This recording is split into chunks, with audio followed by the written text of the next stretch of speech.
சமைக்கும் போது ஒரு லவ்வோட சமைக்கணும்டா. அதான் பாதி ருசியே. வெங்காயம் நறுக்கும் போது கூட ரசிச்சு நறுக்கணும், லவ்வோட. வணக்கம் அண்ட் வெல்கம் டு இன்லாஸ் சமையல். இன்னைக்கு இந்த வீடியோவில் நீங்கள் பார்க்க போகிற டிஷ் ஆனியன் சிக்கன் கிரேவி. இதுக்கு என்னென்ன சேர்க்கறது, இதை எப்படி செய்யலான்னு பார்க்கலாம் வாங்க.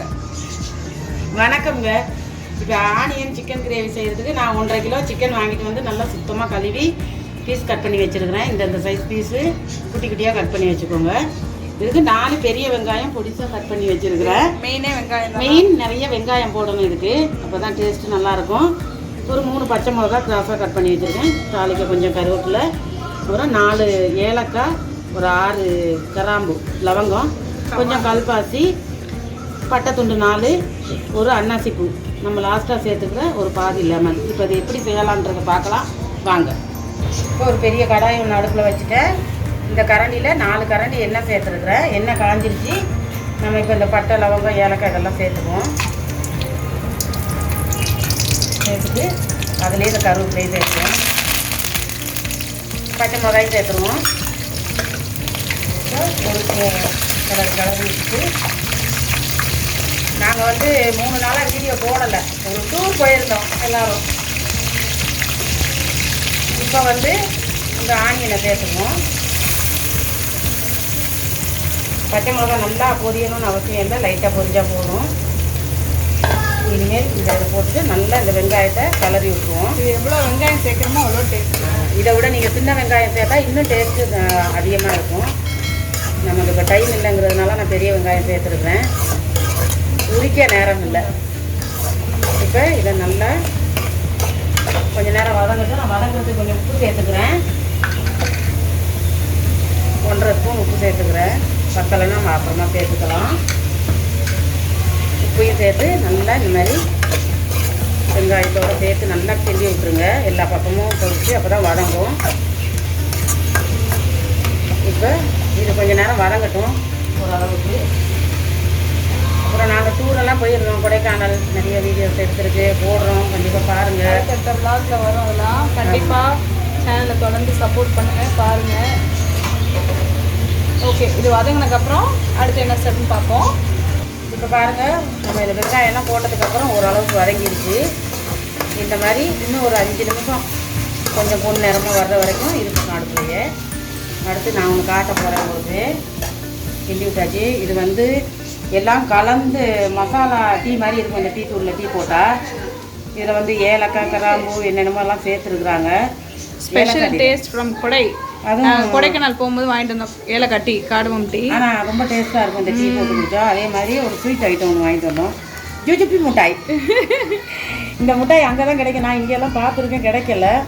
இந்த மிட்டாய் வாங்கிட்டு வந்தோம், நல்ல டேஸ்ட்டாக இருக்குது. அப்புறம் வந்து இது என்ன பேர், மார்ஷ்மெல்லோஸ். இது மார்ஷ்மெல்லோஸ் வந்து சக்கை மேலே சாய் போய் கிடக்கு, எல்லாம் போட்டு சக்கையாக்கி வச்சுருக்காங்க. இது வாங்கிட்டு வந்தோம். அடுத்து இதில் வந்து நம்ம இப்போ பட்டை லவங்கம் கிராம்பு ஏலக்காய் எல்லாம் தனித்தனியாக வாங்குகிறோம்ல, அந்த மாதிரி வாங்குறத விட அங்கே வந்து பாக்கெட் பண்ணி வச்சுருக்காங்க. இதில் எல்லாமே ஒரிஜினல், எல்லாம் ஒரிஜினல் பியூர். இது வாங்கிட்டு வந்தோம்.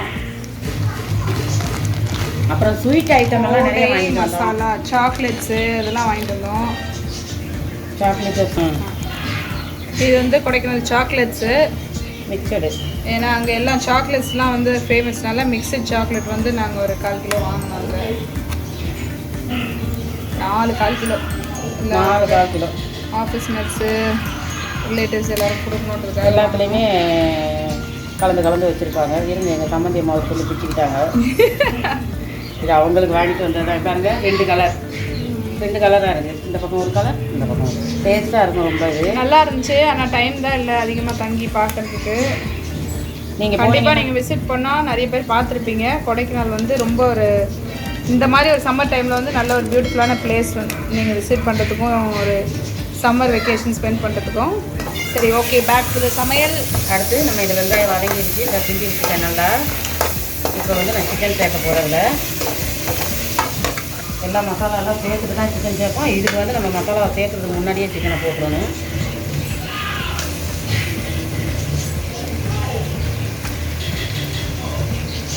இன்றைக்கி வந்து இதுக்கு வந்து நீங்கள் ஒரு ரசம், ஒரு சாம்பார், இந்த மாதிரி வச்சுக்கிட்டு கூட சாப்பிட்றதுக்கு நல்லாயிருக்கும்.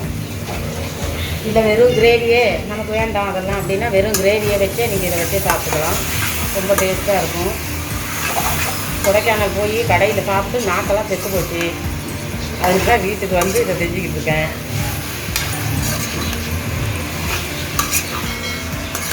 இந்த மாதிரி போட்டு நல்லா கலரி விட்டுட்டு அதுக்கப்புறமா தான் நம்ம இப்போ நான் இஞ்சி பூண்டு போட்டுருக்கேன்.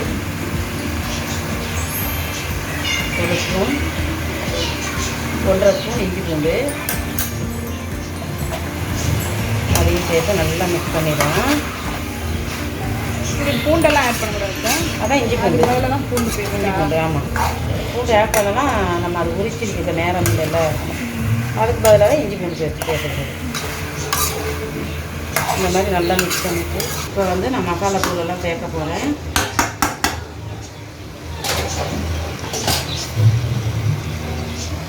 மசாலா தூள் சேர்க்கும்போது அடுப்பு சிம்மில் வச்சுக்கோங்க, இல்லைன்னா டக்குன்னு அடி பிடிச்சிடும். இப்போ வந்து இந்த ஸ்பூனில் 1 ஸ்பூன் மஞ்சள் தூள், 2 ஸ்பூன் ஜீரகத்தூள், மிளகுத்தூள் கொஞ்சம் அதிகமாக சேர்த்து மிளகாத்தூளை நம்ம குறைச்சிக்கலாம். இல்லை மிளகுத்தூளை குறைச்சி மிளகாத்தூள் சேர்த்துக்கலாம். நான் 1 ஸ்பூன் மிளகுத்தூள் 1 ஸ்பூன் சேர்த்துருக்கேன்.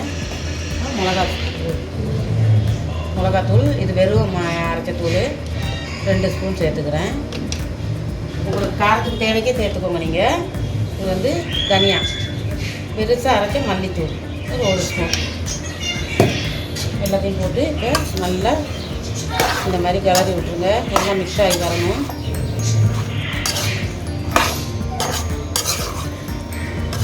தேவைன்னா இன்னும் கொஞ்சம் காரம் சேர்த்துக்கிறதுனாலும் சேர்த்துக்கலாம், இல்லை போதும்னா அந்த அளவுலேயே விட்டுக்கலாம். நான் வந்து தண்ணி சேர்த்துக்க போகிறேன். தண்ணி கொஞ்சம் சேர்த்துக்கிட்டா தான் இதை கிளற முடியும். கொஞ்சம் தண்ணி சேர்த்துக்கிறேன்.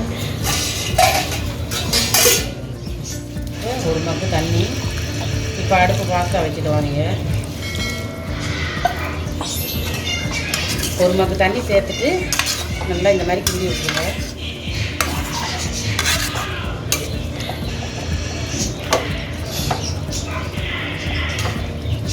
இந்த மாதிரி மிக்ஸ் பண்ணிவிட்டு இன்னொரு மக்கு தண்ணி, நமக்கு இந்த கறியெல்லாம் வேகணும் இல்லையா, அதுக்கு இன்னொரு மக்கு தண்ணி சேர்த்துக்குவோம்.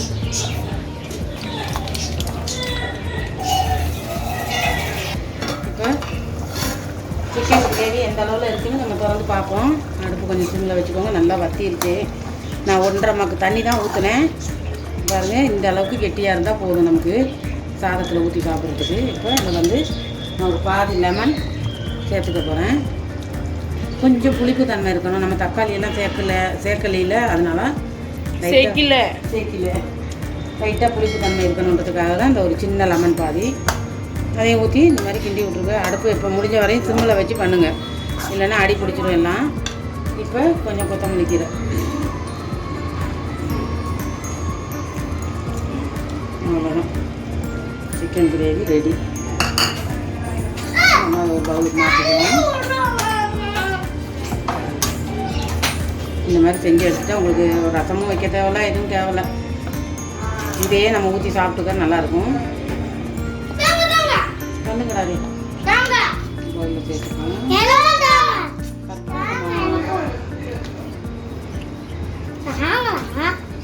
தரேன் ஆயிடுமா. ஸோ எஸ், நல்ல டேஸ்டியான ஒரு ஆனியன் சிக்கன் கிரேவி எப்படி செய்யுதுன்னு பார்த்தீங்க. உங்களுக்கு பார்க்கும் போதே தெரியும் எவ்வளோ டெலிஷியஸாக, அந்த கலரும் சரி ஸ்மெல்லும் ரொம்ப சூப்பராக இருக்குது.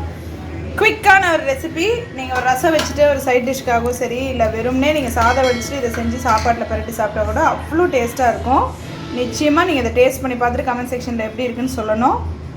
அடுத்தடுத்து நல்ல வீடியோஸோடு உங்களை சந்திக்கிறோம். இன்லாஸ் சமையலுக்கு சப்ஸ்கிரைப் பண்ணாதவங்க தொடர்ந்து உங்கள் சப்போர்ட்டை எங்கள் சேனலுக்கு கொடுங்க, சப்ஸ்கிரைப் பண்ணுங்கள்.